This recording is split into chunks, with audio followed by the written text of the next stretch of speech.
Good morning students.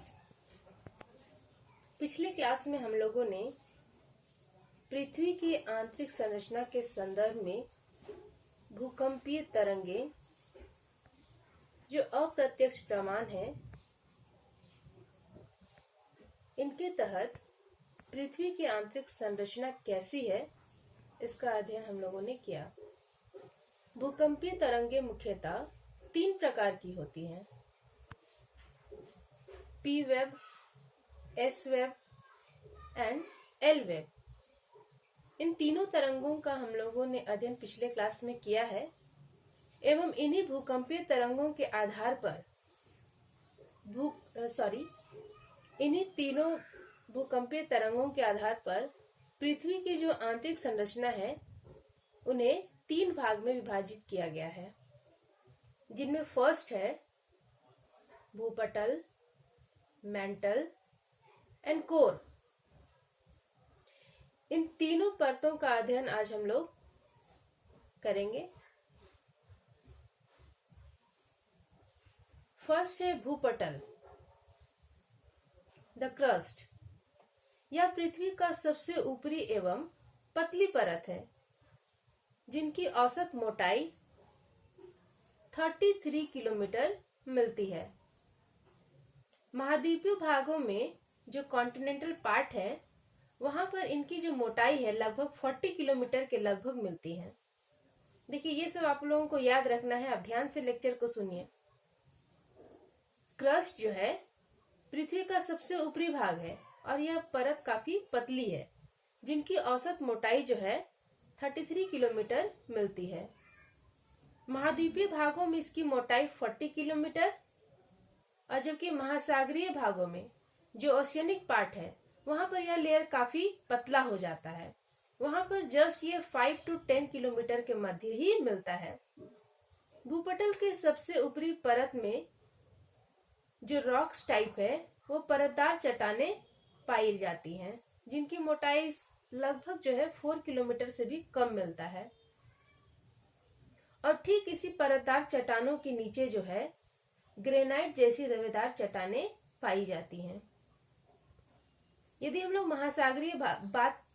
महासागरीय basin की बात करें, ओशियनिक पार्ट्स की बात करें, ओशियनिक बेसिन्स की बात करें, तो इन क्षेत्रों में ग्रेनाइट की जगह जो है बेसाल्ट चट्टानें मुख्य रूप से पाई जाती हैं।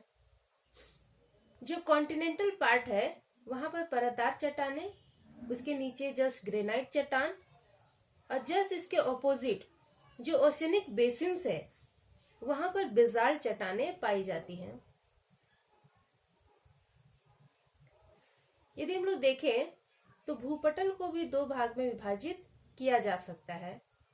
जो क्रस्ट है उनको भी 2 पार्ट्स में हम लोग डिवाइड कर सकते हैं।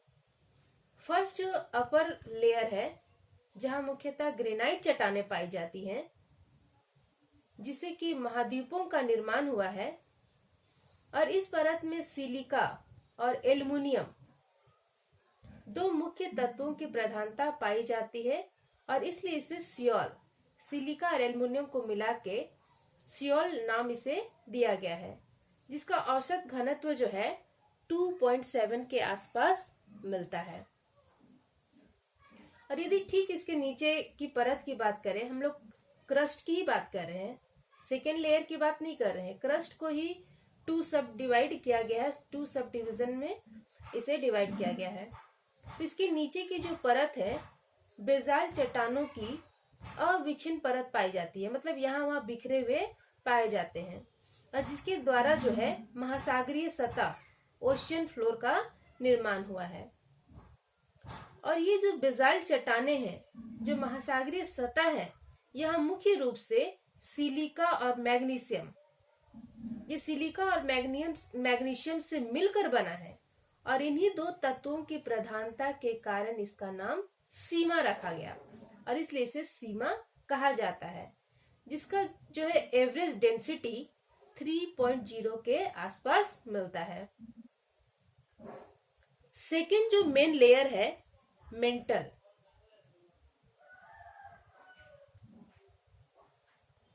अब मोह असंबंधता से लगभग, ये जो मोह डिसकंटिन्यूटी है, मैं इसे मैप में आप लोगों को समझाऊंगी। अभी आप लेक्चर को सुनिए, मैं इसे फिर से एक बार मैप में आप लोगों को एक्सप्लेन कर दूंगी, तो आपको क्लियर होगा कि ये मोहो डिसकंटिन्यूटी क्या है।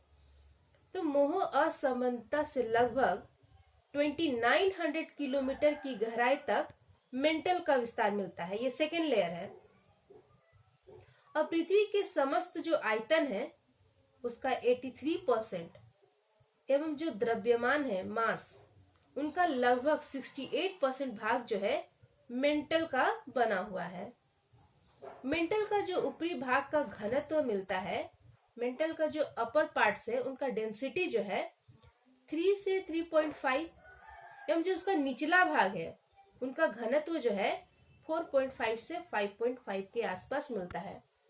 और यदि हम इसको एक लाइन में बोले तो मेंटल का डेंसिटी जो है वो 3 से 5.5 के आसपास मिलता है। अतः हम कह सकते हैं कि यह अधिक घनत्व वाला जो रिजिड रॉक है उनसे बना हुआ है, क्योंकि इनका डेंसिटी क्या हो रहा है, बढ़ता जा रहा है। इनमें जो मुख्य रूप से मैग्नीशियम और लोहा भारी खनिज की प्रधानता मिलती है। नेक्स्ट जो लेयर है थर्ड, कोर। ये सिर्फ क्रोड, कहीं कहीं आप देखिएगा क्रोड भी लिखा हुआ मिलता है, दोनों टर्म यूज किए जाते हैं। तो क्रोड जो है पृथ्वी का सबसे आंतरिक परत है और इसे बेरी स्फीयर, ध्यान सुनेगा, इसे बेरी स्फीयर के नाम से भी जाना जाता है। और यहाँ पर मुख्यतः जो है 2 खनिज तत्व निकेल और लोहा मिलता है, और इन्हीं लोहा और निकेल के कारण इसका नामकरण जो है नीफे रखा गया है। अब 2900 से लेकर 5150 किलोमीटर तक की गहराई का जो भाग है वो लिक्विड फॉर्म में है। आप मैप में भी देख सकते हैं, यहाँ पर 2900 किलोमीटर से लेकर 5150 जो किलोमीटर है, आउटर कोर जो लिखा हुआ है, ये लिक्विड फॉर्म में है। अब 5150 किलोमीटर से लेकर 6370 किलोमीटर जो इनर कोर है, जो आंतरिक क्रोड है, का गहराई का जो भाग है वह ठोस अवस्था में है।